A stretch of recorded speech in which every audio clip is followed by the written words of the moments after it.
10 тысяч долларов за шапку житель Якутии выставил на продажу необычный головной убор. В чем уникальность этого предмета, стоящего такие деньги? Наказание без преступления. Жительница Якутска узнала, что за ней числится 3 судимости. Как так вышло, если человек ничего плохого не делал? Отрасль будущего. В Якутске начался форум IT и кибербезопасности. Кто приехал и какие именно аспекты там обсуждают. Скоро снова в школу. Насколько готовы учреждения в Ленском районе к учебному году? Сколько выделили на это денег? Какие работы провели и ведут сейчас? Реконструкция на финишной прямой. В Якутске планируют полностью открыть движение по улице Автодорожная, когда окончательно там завершат все работы. Главное требование – мастерство. В Мирном водители погрузочно-доставочных машин сойдутся на профессиональном конкурсе.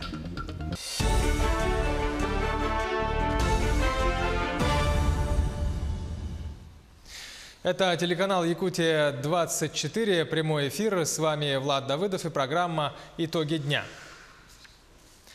Инспекторы Алданского комитета охраны природы установили факт загрязнения реки Редерга. Возбуждено административное дело. По предварительным данным, лицензионный участок принадлежит компании «Нордголд».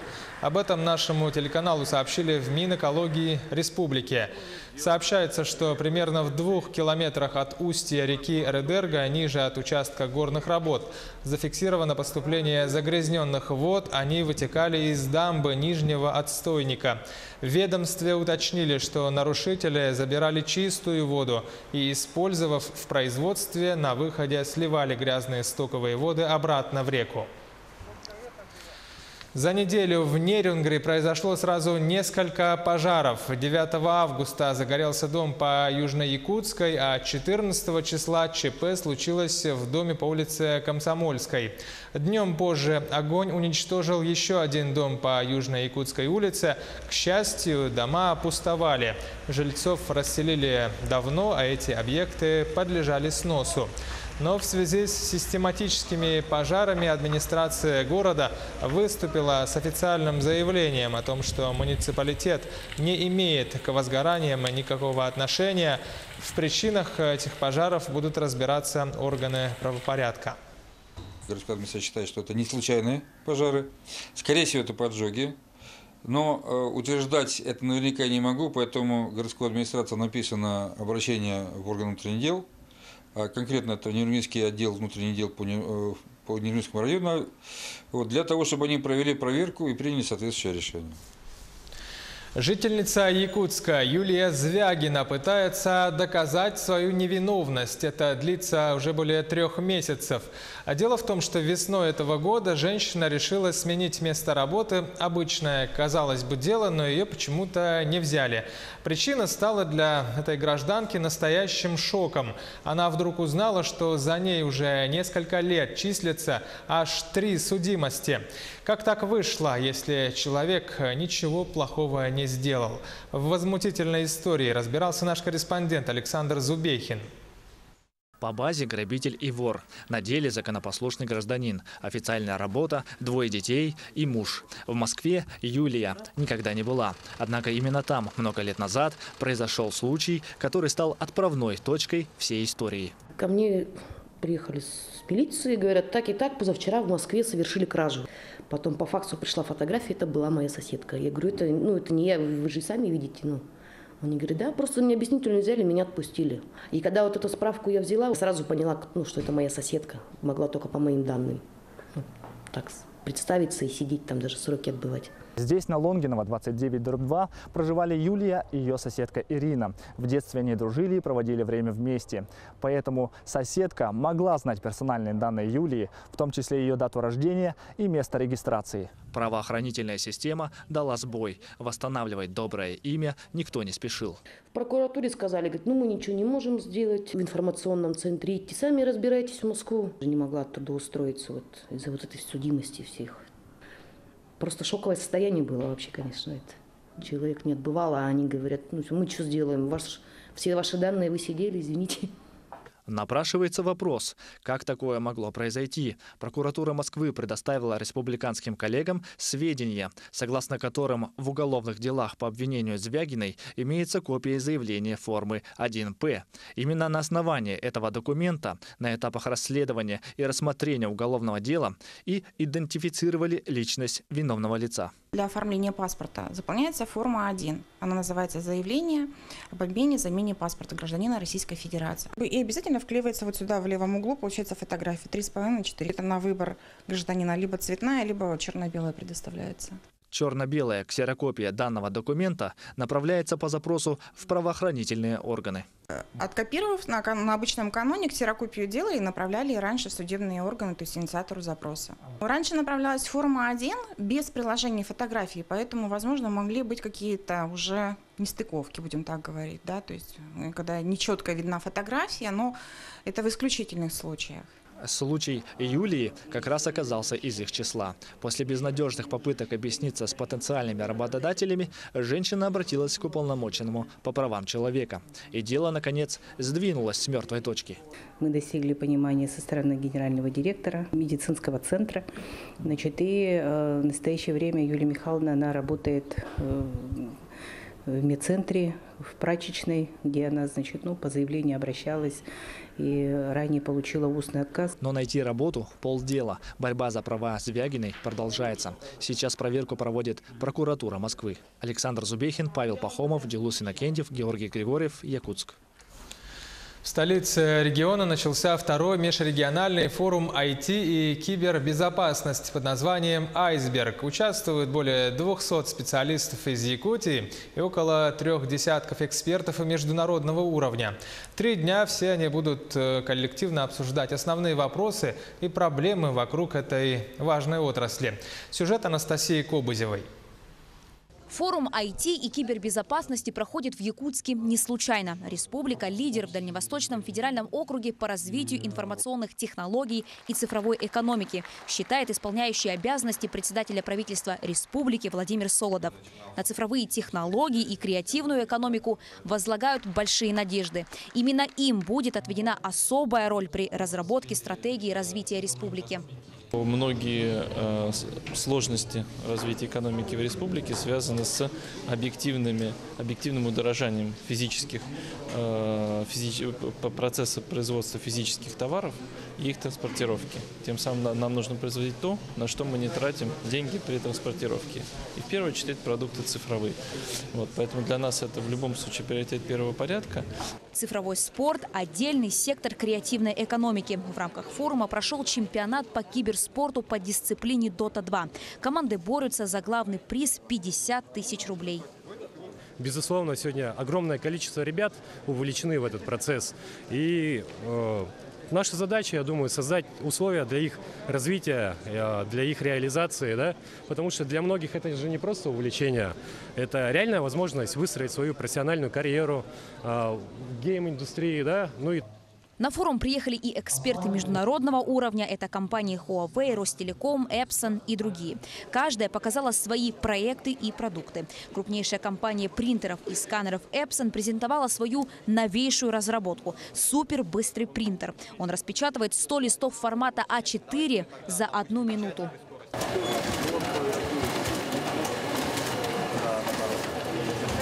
Это является одним из рекордных показателей на рынке.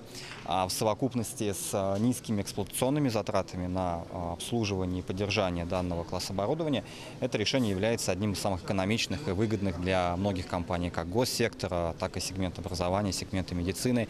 И, в принципе, может быть востребовано абсолютно в разных сферах рынка под разные задачи. Впереди еще 2 дня работы форума и основное мероприятие «Форсайт-сессия» – развитие цифровой экономики в республике. По ее результатам планируют разработать дорожную карту развития цифровой экономики в Якутии до 2032 года. Анастасия Кобызева, Илья Сыромятников, Якутск. Житель Якутии выставил на продажу уникальную мужскую шапку. Цена – $10 тысяч. Головной убор выполнен в традиционном стиле народа Саха, но главное в этой шапке – материал. Ее связали из шерсти мамонта. Имеется сертификат подлинности. Лана Ильина расскажет подробнее. Мамонт становится главным брендом Якутии. Попытка его клонирования, успех фильма о мамонтах «Генезис 2.0» на московском и американском фестивалях, и вот теперь единственная в мире шапка из шерсти мамонта. Владимир Амосов, родом из села Адыча Верхоянского района, занимается строительством. Шапочка – семейная реликвия. Она была сплетена еще 10 лет назад, но звездный час наступил, когда владелец решил выставить ее на продажу. Короче, шерсть привез с Усьяны, с казачьей. Ну вот вместе подумали, они шапку сделают. А что валяться-то? А у него тоже заранее была идея шапку делать. Ну я там подключился вместе, я профинансировал шапку, бабушки пошли. Она жалуется, что шерсть короткая, на крючок не сядет. Ну, короткая шерсть, тем вот это конский волос. $10 000 – это стартовая цена изделия. В Якутии давно находят бивни мамонтов и их шерсть. На Новосибирских островах нашли даже останки с мясом и с кровью. Ходок мамонта, тут, в общем-то, достаточно часто тоже в Якутии находятся. Связано это с тем, что республика является рекордсменом по мощности вечной мерзлоты. Почти 1,5 километра. Но вот сплести шапку из шерсти доисторического животного, которое пролежало в вечной мерзлоте сотни тысяч лет, Владимир догадался первым. В музее мамонта подлинность шерсти подтвердили сертификатом. Интерес к уникальной вещи набирает обороты с каждым днем. Мамонты – это то, что интересно сегодня всем. Вопросы мамонта и фауны тоже являются такими интересными темами, которые мы и планируем дальше продвигать его и на российском, и на общемировом уровне, потому что в Якутии действительно сосредоточено более 80% всех останков мамонта и фауны. Шапка из мамонтовой шерсти на сегодня единственная в мире. Она уже привлекла внимание мировых СМИ. Колорита и без того бесценной вещи добавляет то, что она выполнена в национальном якутском стиле. Лана Ильина, Александр Калугин, Владимир Павлов, Илья Сыромятников, Якутск. В Гагаринском округе Якутска открыли 2 новые остановки. Одна теплая классическая, другая технологичная. Сюжет Юрия Осипова. Татьяна живет в этом районе уже 30 лет. Остановки на этом месте не было никогда. Не было ни скамеек, ни урн, хотя улица весьма оживленная. Каждый день дети идут вот с этих всех домов в школу, и все идут через эти остановки в детские сады. Здесь не присесть, ни сумку поставить. Очень много пожилых людей, которые направляются в поликлинику. И сейчас людям, конечно, будет очень удобно, что наконец-то у нас появилась остановка, что на ней можно будет присесть. Остановка установлена при помощи внебюджетных средств. При этом технически она приятно удивит горожан. Впервые в Якутске применено освещение, работающее на солнечной батарее. В темное время суток свет включается автоматически. Также авторы проекта планируют разместить здесь зарядные устройства для мобильных телефонов. Для этой цели на остановке есть специальная полка. Этот год у нас будет пилотный. Мы посмотрим, какие проблемы есть. Будут работать, конечно, будут, да, но, может быть, будут какие-то проблемы для того, чтобы в следующий раз, когда мы будем уже это направлять и использовать во всем городе, мы бы учли свои ошибки. По данному проекту подобных остановок в столице будет немало. Увеличивается количество и теплых. Наконец, теплая автобусная остановка появилась и в микрорайоне Кангаласы. Ну, микрорайоне это, как говорится, самая крайняя точка, где прибывают автобусы и уезжают. Конечно же, он давно требовался. И вот когда был отчет окружной администрации, жители постоянно ставили. И наконец-то мы эту остановку ввели, можно сказать. Она стала юбилейной. За 4 года реализации проекта это уже 20-я теплая остановка в столичном городском округе. И до конца этого года в мэрии планируют их открыть еще несколько. Юрий Осипов, Илья Сыромятников, Георгий Григорьев, Якутск. В Мирном машинисты погрузочно-доставочных машин сойдутся на профессиональном конкурсе.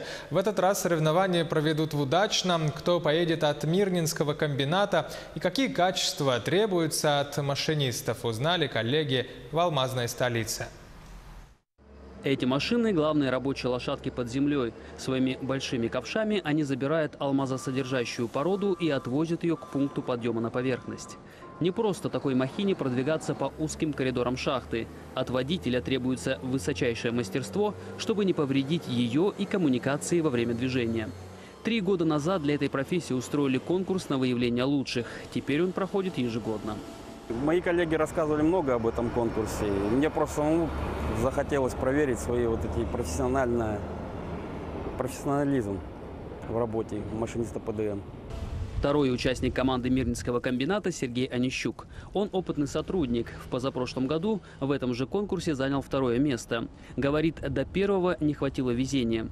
Самая главная сложность, что состязание проходит на поверхности. В подземке, по словам участников, все гораздо проще.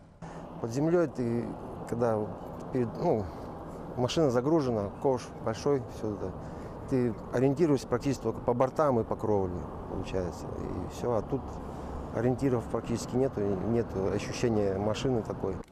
На руднике «Интернациональный» отобрали лучших, но все же признаются, что минусы в подготовке имеются. Машины, к сожалению, разные на рудниках. И сейчас будет Caterpillar на руднике удачный. К сожалению, у нас такой техники нету. Некоторые сложности в части управления и опыта эксплуатации данной машины могут возникнуть.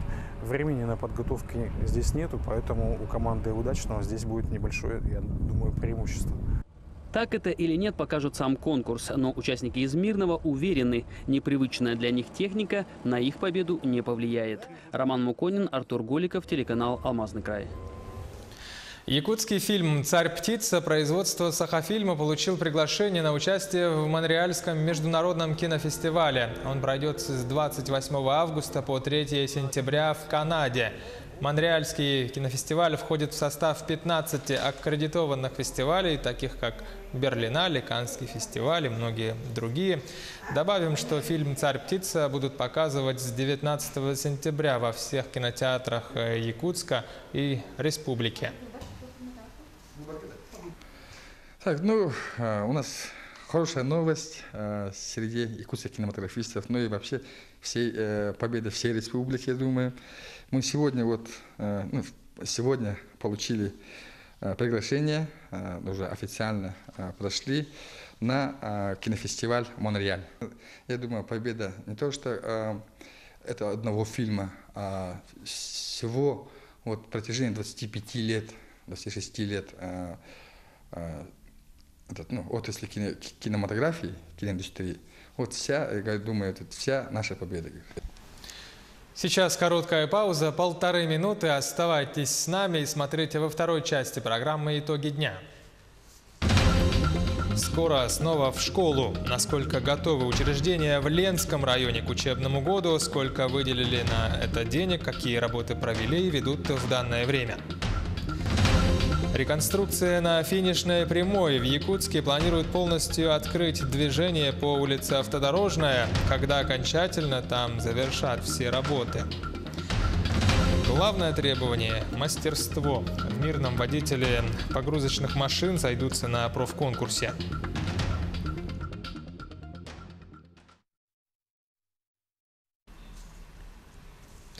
Это прямой эфир «Якутия-24». Мы продолжаем программу «Итоги дня». С вами Влад Давыдов. Министерство транспорта России предлагает включить в магистральный план развития инфраструктуры реконструкцию и строительство более 30 аэропортов на Дальнем Востоке до 2025 года. Как сообщил глава ведомства Евгений Дитрих, всего в проект вошли 66 региональных аэропортов, более половины из них на Дальнем Востоке. Дитрих уточнил, что таким образом будет решена задача увеличения межрегиональных перелетов, минуя Москву. Для этой же цели в проект включено создание авиахаба в Сибири на базе аэропорта Новосибирска. Школы Ленского района готовы к учебному году на 90%. Об этом сообщили на совещании у главы района. Всего на подготовку к сезону в этом году выделили более 130 миллионов рублей из местного бюджета. Какие конкретно работы провели и ведут сейчас в школах? Светлана Балеева подробнее. В первой городской школе закончен ремонт вентиляции в столовой. Продолжается обшивка фасада. Капитальный ремонт здания и благоустройство территории проведены во второй начальной школе. Третья школа. Завершены у нас капитальный ремонт пола в спортивном зале, капитальный ремонт кровли и ограждение территории. Строительство стадиона у нас будет через год окончательно, это долгосрочный контракт. Далее 4-я школа у нас также стоит капитальный ремонт системы вентиляции зданий. Помимо этого, планируется провести капитальный ремонт канализационной системы. По долгосрочному контракту в 2019 году должны быть закончены работы по утеплению фасада 4-й школы, ограждению 5-й и строительству стадиона в 3-й городской школе. Также завершены все ремонтные работы в Центре дополнительного образования СРГ и дошкольных учреждениях района. Не во всех школах из-за отсутствия средств был проведен косметический ремонт. Из бюджета района уже много лет деньги на эти нужды не выделяются. Директора школ изыскивают их самостоятельно. На 2019 год сейчас управление образования будет просчитывать все это, да, и управление капитального строительства даст рекомендации, в каких объемах необходимо предусмотреть данные средства или на какие объемы ремонтов необходимо предусмотреть средства. Да, будем пробовать данную статью возвращать в бюджетную роспись учреждений. По словам специалиста Роспотребнадзора Оксаны Кучеровой, по запросам начала занятий с 1 сентября для учеников 4-й школы. Из-за отсутствия средств в учебном заведении не проведен ремонт пищеблока. Но заместитель главы района Нина Евстафьева сообщила, что ремонтные работы закончатся вовремя, и 1 сентября школа обязательно примет ребят. Там он будет готов вовремя, там просто не закончены покрасочные работы. Почему? Потому что там идет монтаж вентиляции, последние буквально там блоки, и подрядчик, который занимается ремонтом вентиляции, он ждет механизм, который необходимо установить. Поэтому время есть, и к 1 сентября все там будет готово. По той же причине в коррекционной школе не проведен ремонт системы отопления. У них система отопления в аварийном состоянии. У них практически она держится не на самих трубах, а на хомутах, которыми они скреплены. По результатам данного совещания будут даны поручения для решения этого сложного вопроса. Во всех поселковых школах ремонтные работы практически закончены. У межведомственной комиссии во время их проверки замечаний не возникло. Светлана Балеева, Виталий Андреев, Ленск. Ну а до 20 августа все столичные школы проверят на соответствие требованиям пожарной безопасности. Уже через 2 недели тысячи детей пойдут на День знаний. В преддверии нового учебного года сотрудники МЧС проверяют образовательные учреждения на соблюдение правил техники безопасности. Это исправность пожарной сигнализации, оповещение, доступ к путям эвакуации из здания, видеонаблюдение. Инспекторы Пожнадзора проверяют все. На сегодняшний день из 68 школ в Якутске осмотрели 28. Серьезных нарушений пока нет. Основное внимание при приемке образовательных учреждений уделяется установкам автоматической пожарной сигнализации, исправности первичных средств пожаротушения, путям эвакуации, чтобы все запасные выходы были на легко открывающихся запорах и проходы были свободными. Много проблем у нас в Якутске по школам, это по наружному противопожарному водоснабжению. Не у всех есть возможность установить либо пожарные гидранты, либо емкости. Ну, тоже с этим вопросом работаем, прорабатываем и стараемся. В Якутске планируют полностью открыть движение по улице Автодорожная. Масштабная реконструкция этой дороги идет уже не первый год. Теперь вместо узких 2 полос эта улица будет оборудована 4 полосами движения. Сегодня начали укладывать асфальт. Когда окончательно завершат работы на Автодорожной, репортаж с Аргуланы Захаровой. Многометровые пробки – обычная картина на улице Автодорожная. В сторону города в часы пик выстраивается целая колонна из десятков машин. Сигналы, крики, недовольство. Однако сегодня это последний день мучений автолюбителей, говорят дорожники. Уже утром пятницы откроется долгожданная 4-я полоса. Мы не могли сделать это раньше, потому что здесь пролегала канализация напорная. То есть она мешала нам производить работы. После демонтажа канализации мы уложили здесь щебеночно-песчаную смесь, щебень. И вот сейчас укладываем, вы видите, первый слой асфальта. Жар от нового асфальта ощущается издалека. Его температура достигает 140 градусов. Это самая оптимальная температура, при которой хорошо ложится и утрамбовывается асфальт. Для того, чтобы сделать 600-метровый участок дороги, дорожникам нужно сантиметр за сантиметром терпеливо и не спеша уложить порядка 9 тонн горячего асфальта. Целый день ходить по горячему асфальту в обычной обуви не только неудобно, но и опасно. Защищает ноги дорожников специальная огнеупорная обувь. Работы немало. Чтобы успеть к утру запустить на дорогу первые автомобили, работать придется до 3 ночи. Через 9 дней после завершения работ начнут наносить разметку. Раньше нельзя, асфальт не успеет остыть до конца. Осенью с 2 сторон улицы появятся тротуары и дорожные ограждения. Долгожданное преображение ожидается и на других проблемных улицах Якутска. Бестужево-Марлинского, Чайковского, Хатынурядское шоссе и переулок Форинский должны выполнить. Это новые улицы. Также мы продолжаем работать на тех улицах, где начали в прошлом году, то есть завершение работы. Это у нас окружное шоссе, Кальвица, Жарницкого, Ломоносова и это вот автодорожное. В эти дни обновленная асфальтированная дорога должна появиться на Хатынурядском шоссе. Также работа продолжится на окружной. Ремонт планируют полностью завершить до октября. Саргалана Захарова, Владимир Павлов, Якутск. Заплатить за пребывание ребенка в яслях и детских садах можно из средств материнского капитала. При этом, как напоминают в Пенсионном фонде России, распорядиться мат-капиталом на оплату дошкольных услуг можно спустя 2 месяца после приобретения права на него. Раньше сделать это можно было лишь спустя 3 года после рождения или усыновления ребенка, сообщает «Российская газета». Оплачивать средствами мат-капитала можно услуги не только государственных детских садов и яслей, но и частных, а также их можно направлять на оплату услуг по уходу и присмотру за детьми. Но во всех случаях необходимым условием обозначено наличие у таких организаций лицензии на предоставление соответствующих услуг. Жители труднодоступных и отдаленных местностей, а также полярники и оленеводы смогут голосовать досрочно уже с 19 августа. Напомню, в этом году выборы как никогда насыщенные. Главное, что решится 9 сентября, кто же возглавит регион на ближайшие 5 лет. Якутянам нового главу предстоит выбрать из 4 кандидатов: Айсена Николаева, Виктора Губарева, Владимира Богданова и Гаврила Парахина. Также в единый день голосования состоятся выборы народных депутатов Якутии 6-го созыва. Республиканские списки зарегистрировали 6 политических партий с 402 кандидатами в народные депутаты и 127 кандидатами по одномандатным округам. А на главной странице сайта Центризбиркома появилась ссылка на новый сервис, который позволяет избирательным комиссиям, сотрудникам МФЦ и гражданам проверить, подавал ли тот или иной избиратель заявление для голосования по месту фактического нахождения в день выборов.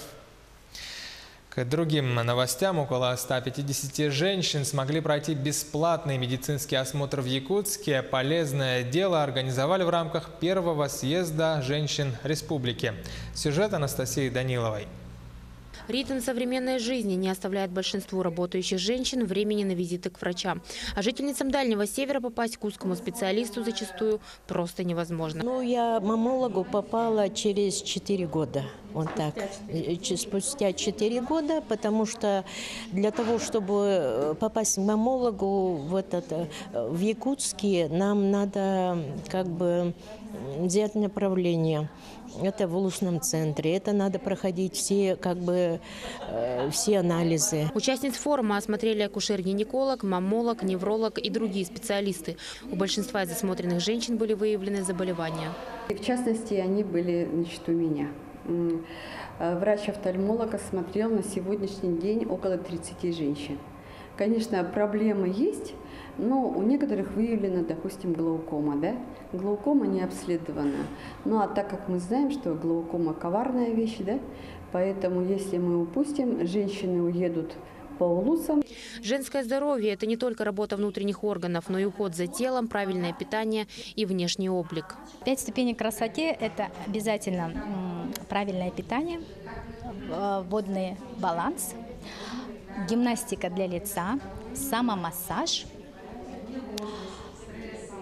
и здоровый образ жизни. Помимо медосмотра, участницы съезда успели посетить различные мастер-классы у ведущих специалистов по своему направлению. Форум продлится в Якутске 2 дня. Анастасия Данилова, Павел Пахомов, Якутск. В зоопарке штата Флорида в США родился детеныш редкой свиньи сулавесской бибаруссы. Поросенка назвали Ява. Что это за вид, рассказывает Артем Сторонов. Детеныш редкой свиньи сулавесской бибаруссы появился на свет в зоопарке города Мельбурн, штат Флорида. В понедельник новорожденного впервые запечатлели на камеру. Поросенка назвали Ява. У 2-летней самки по кличке Пигги и ее ровесника Миру это первый детеныш. Кроме того, это первый случай размножения свиней этого вида в зоопарке Мельбурна. Сулавесские бибарусы, как следует из названия, обитают на индонезийском Сулавеси и нескольких соседних островах. Вид считается уязвимым из-за охоты и сокращения ареала обитания. По словам смотрителей, Ява на несколько недель останется в скрытом от глаз помещении, после чего предстанет перед посетителями зоопарка. Таковы итоги дня. Смотрите телеканал Якутия-24. Будьте всегда в курсе.